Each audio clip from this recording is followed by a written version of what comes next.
Students, in this video we will study about the area under velocity time graph। तो student यहाँ पर अगर मान लीजिए हमारे पास कोई वेलोसिटी टाइम ग्राफ है तो उसका एरिया अगर हम फाइंड आउट करते हैं तो वो किस फिजिकल क्वांटिटी के इक्वल आता है, हमें ये क्या करना है स्टूडेंट, फाइंड आउट करना है। तो स्टूडेंट देखिए, मान लीजिए हमारे पास क्या है, ये हमारे पास क्या है, मान लीजिए एक वेलोसिटी टाइम ग्राफ है। यहाँ पर हमने हॉरिजॉन्टल एक्सिस में लिया time, this is the origin and this is इस तरीके से क्या है स्टूडेंट, वेलोसिटी हमारी इंक्रीजिंग है। एक सिंपल केस लेके चलते हैं स्टूडेंट यहाँ पर समझने के लिए। मान लीजिए स्टूडेंट यहाँ पर हमारे पास जो ग्राफ है, this graph is the parallel to the time axis. यहाँ पर टाइम एक्सिस के अकॉर्डिंग क्या है, यहाँ पर पैरेलल है ये velocity time graph.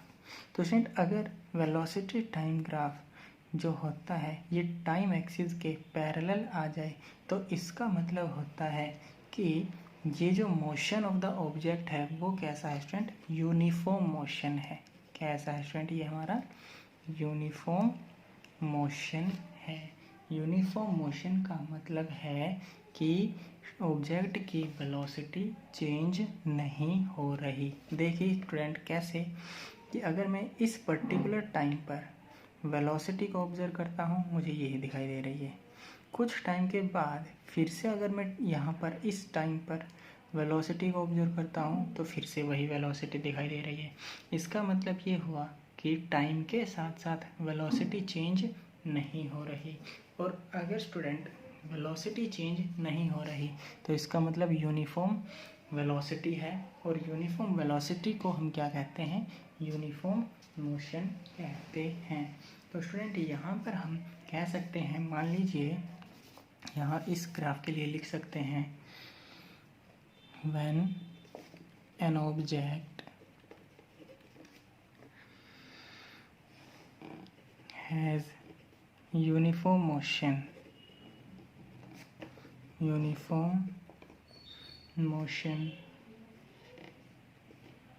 it moves with uniform velocity, it moves with uniform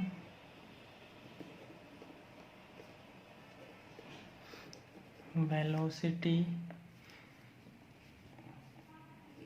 v in the same direction. यानी सेम डायरेक्शन में क्या कर रहा है, v वेलोसिटी के साथ वो क्या कर रहा होगा, मूव कर रहा होगा एक फिक्स्ड डायरेक्शन में। तो स्टूडेंट अगर ऐसा है तो हम कह सकते हैं कि ये ग्राफ हमारा कैसा होना चाहिए, यूनिफॉर्म मोशन के लिए पैरेलल होना चाहिए। तो स्टूडेंट हम कह सकते हैं, so it velocity time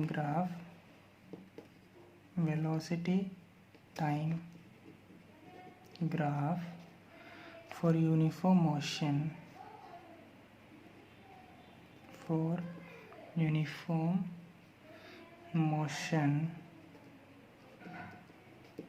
is straight line। देखिए straight line and parallel to time axis ऐसा होगा। तो स्टूडेंट यहाँ पर देखिए कि अगर हम क्या करते हैं कि ये जो हमारे पास इस टाइम एक्सिस पर, इस ग्राफ पर अगर मान लीजिए हम क्या करते हैं, 2 पॉइंट इंडिकेट करते हैं।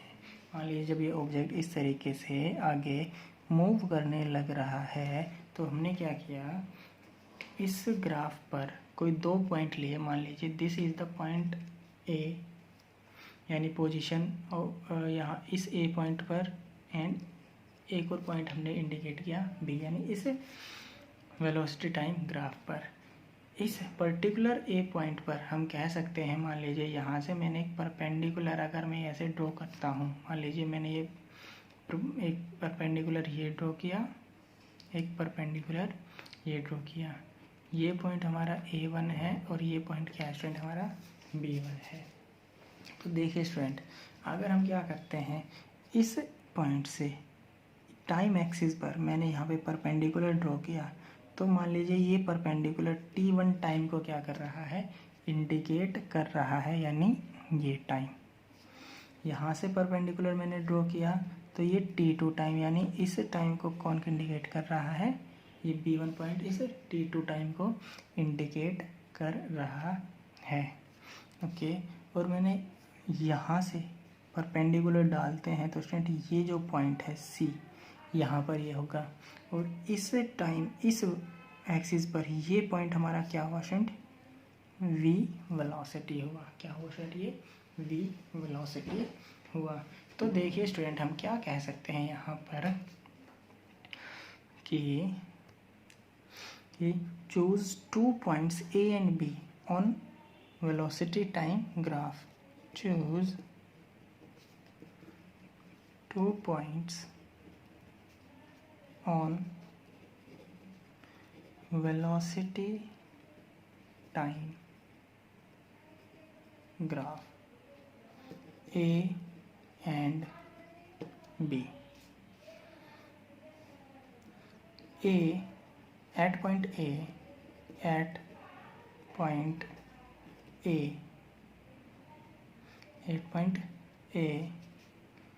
and B, the velocity of object is V। देखो A पॉइंट और B पॉइंट पर वेलोसिटी क्या है, V है, is given by A perpendicular drawn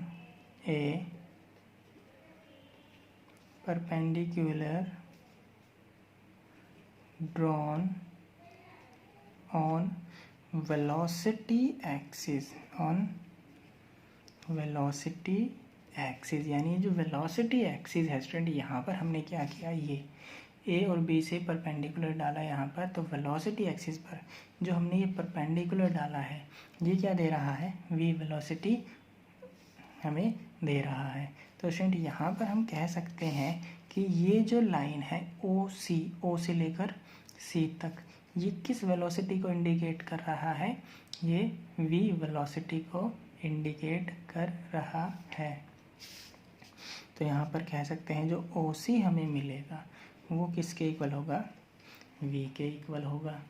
इसी तरीके से स्टूडेंट अगर हम A और B से दो परपेंडिकुलर ड्रॉ करते हैं टाइम एक्सिस पर, तो ये क्या होंगे, ये हमें दो अलग अलग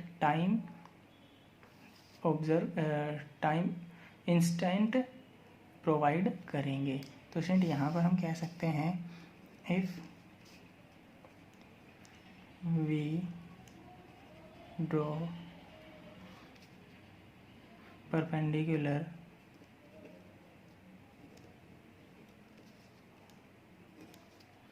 on time axis from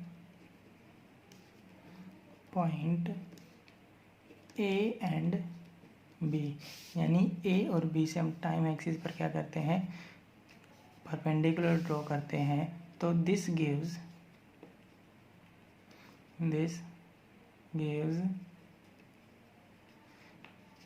to time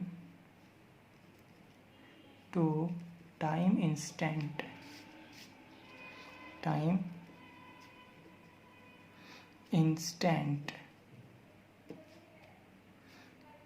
at these points. यहाँ पे जो ये पॉइंट्स है यानी A1 B1 ये हमें क्या देंगे, दो टाइम इंस्टेंट प्रोवाइड करते हैं। तो स्टूडेंट यहाँ पर जब हमने ये परपेंडिकुलर ड्रॉ किया A1, तो A1 किसके इक्वल है, OT1 के इक्वल है।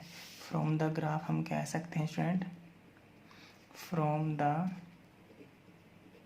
ग्राफ, देखो यहाँ से इस ग्राफ से हमें दिखाई दे रहा है स्टूडेंट्स क्या, कि ये OT1 किसके इक्वल है, यहाँ से यहाँ ये OA1 किसके इक्वल है स्टूडेंट, यहाँ T1 टाइम के इक्वल है, यानी ओरिजिन से यहाँ तक T1 टाइम हुआ। तो कह सकते हैं OA1 will be equal to T1। Similarly यहाँ से हम परपेंडिकुलर ड्रॉ करेंगे तो ये OB1 लेंथ किसके इक्वल हुआ स्टूडेंट, ये T2 के इक्वल हुआ। क्या हुआ स्टूडेंट, ये T2 के इक्वल हुआ। तो हम यहाँ से कह सकते हैं OB1 will be equal to T2। और स्टूडेंट अगर हम यानी यहाँ से यहाँ तक T1 टाइम, यहाँ से यहाँ तक T2 टाइम, और अगर हम टाइम इंटरवल निकालना चाहते हैं between A1 to B1 points, तो हमें टाइम इंटरवल कैसे मिलेगा, इस लेंथ में से ये लेंथ माइनस कर दे तो ये हमें मिलेगा। यानी इस कंप्लीट लेंथ में से ये स्मॉल लेंथ को माइनस कर देता हूँ तो ये जो लेंथ है A1 B1 ये हमें मिलेगी। तो यहाँ से हम टाइम इंटरवल निकाल सकते हैं स्टूडेंट्स। ना हो टाइम इंटरवल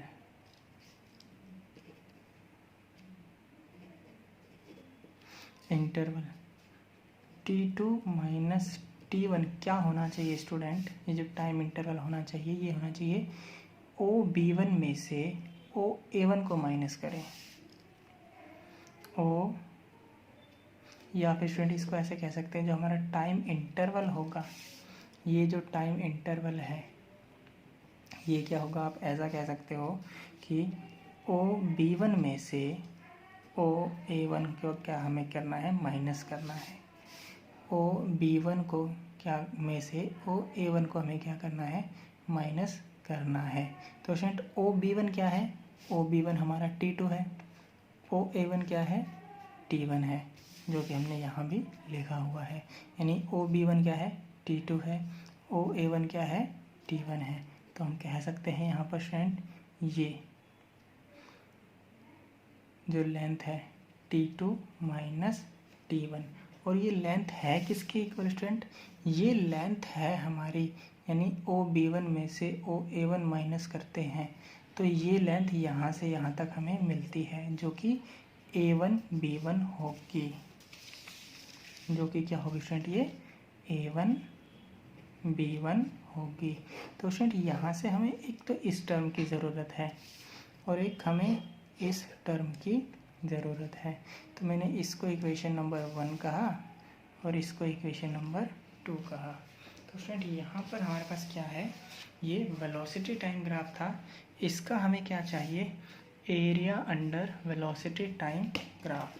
यानी ये जो वेलोसिटी टाइम ग्राफ है यहाँ A से लेकर B तक मान लीजिए हम क्या कर रहे हैं, ये इस के अंडर जो ये एरिया है हमें क्या करना है, फाइंड आउट करना है। इस लाइन के अंडर जो हमारा वेलोसिटी टाइम ग्राफ है इसके अंडर ये जो एरिया हमें मिलेगा AB B1 A1, इस एरिया को हम क्या करते हैं स्टूडेंट, फाइंड आउट करते हैं। तो स्टूडेंट यहाँ पे देखिए ये एरिया हमें किस टर्म के बारे में इंडिकेट करेगा। तो देखिए स्टूडेंट मान लीजिए हमने क्या कहा, area under the velocity time graph between times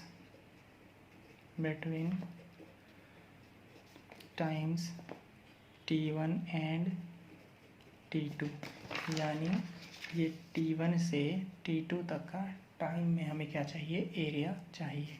तो स्टूडेंट ये जो हमारे पास शेप है ये है रेक्टेंगल, ये क्या है, रेक्टेंगल। तो इस रेक्टेंगल का एरिया हमें स्टूडेंट क्या करना है, फाइंड आउट करना है। तो ये स्टूडेंट क्या हुआ, it is the area of rectangle, और इस रेक्टेंगल का नाम क्या है स्टूडेंट्स, रेक्टेंगल का नाम है AB B1 A1, यानी ये एरिया।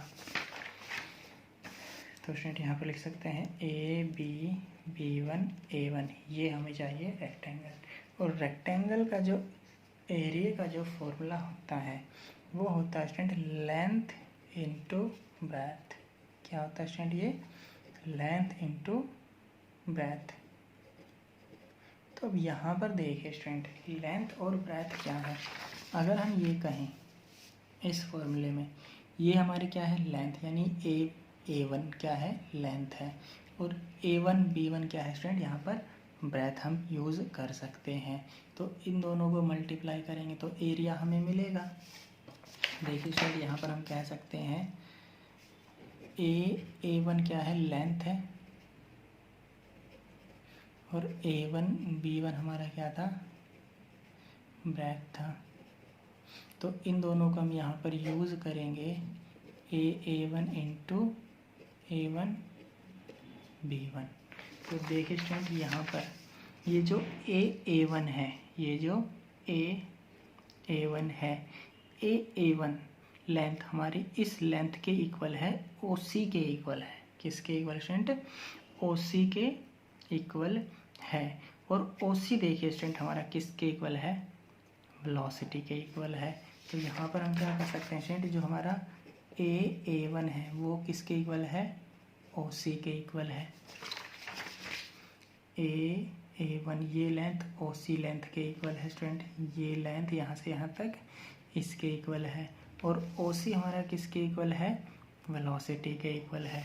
ओके, और यहाँ पर A1 B1 किसके इक्वल है स्टूडेंट, A1 B1 है हमारा, देखिए T2 माइनस T1 के इक्वल है। तो यहाँ पर हम कह सकते हैं as OC will be equal to B A1 B1 will be equal to T2 minus T1। Okay, तो ये वैल्यू हम यहाँ पर पुट करेंगे स्टूडेंट, तो हमारे पास ये हो गया वेलोसिटी, और ये हो गया T2 माइनस T1। तो स्टूडेंट यहाँ पर वेलोसिटी, ये है वेलोसिटी, ये हो गया हमारे पास टाइम इंटरवल। तो स्टूडेंट देखिए, अगर हम वेलोसिटी को टाइम इंटरवल से मल्टीप्लाई करते हैं तो ये हमें क्या देता है, ये देता है डिस्प्लेसमेंट। क्या देता है स्टूडेंट, डिस्प्लेसमेंट। क्योंकि स्टूडेंट हमने एक फॉर्मूला पढ़ा था जो कि as velocity is equals to displacement upon time interval, displacement upon time interval. तो स्टूडेंट उस फॉर्मूले के अकॉर्डिंग अगर मैं टाइम इंटरवल को वेलोसिटी से मल्टीप्लाई करता हूँ तो हमारा क्या हो जाता है, डिस्प्लेसमेंट हो जाता है। तो स्टूडेंट ये हमारा क्या हुआ, डिस्प्लेसमेंट हुआ। और ये है क्या चीज़ स्टूडेंट, ये था area under velocity time graph.